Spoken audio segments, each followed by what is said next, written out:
tell me briefly again what you do here, and how Team Brownsville was founded and so on? So What prompted you our to? group was founded as a grassroots organization. We didn't have a name at the beginning. We worked for a long time with no name, but we just worked on the bridges and in the bus station, receiving people. People gave us donations. We gave out food. We gave out water. We gave out hygiene supplies. And we started in the summer of 2018, in July of 2018, in response to metering, to family separation, and to the awareness that because we live on the border, all this was happening just right in our backyards. We have Casa Padre here that came out in the news on a national level that is a detention facility for minors, teenage boys, and there are several other of those facilities that hold children of different ages. The situation is different now because it's not really family separation so much as it is desperate families that are not able to come across, primarily because of Title 42, so they are sending their child across with somebody else.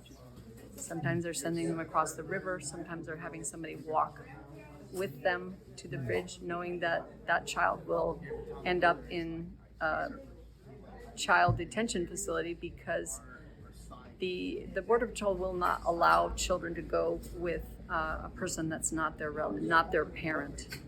Even people that have come through, that have had paperwork from their country, from Nicaragua, from Venezuela, saying, I'm giving custody, I'm giving guardianship to this person, of this child.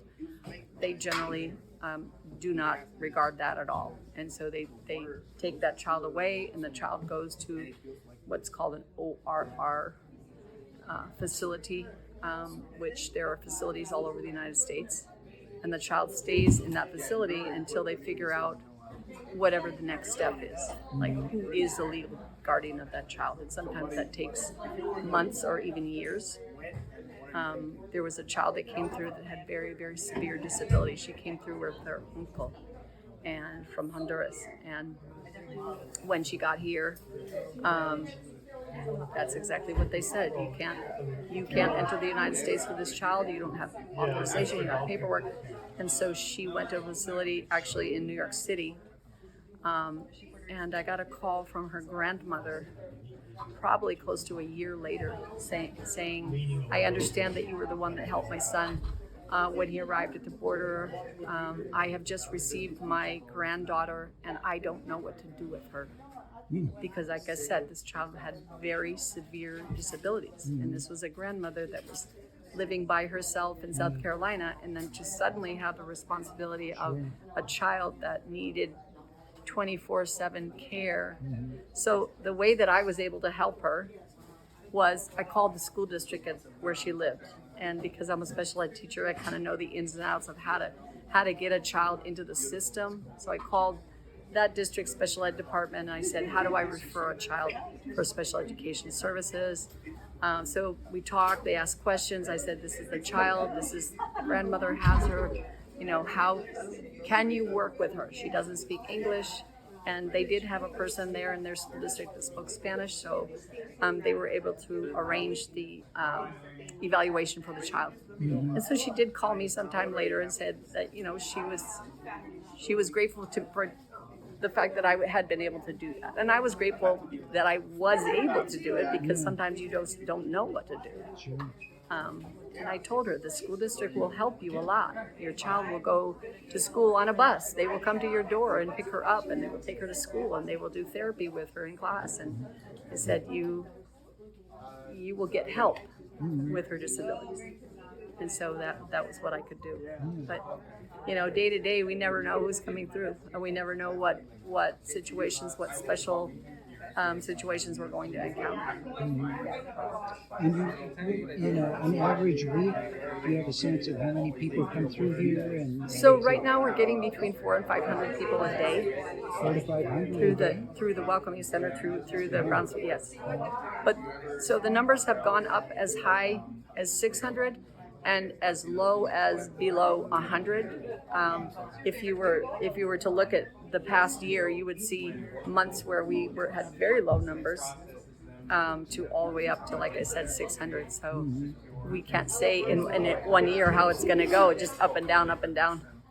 And is it a lot of families, or is it mostly? It is not a lot of families because most of the families go up to McAllen.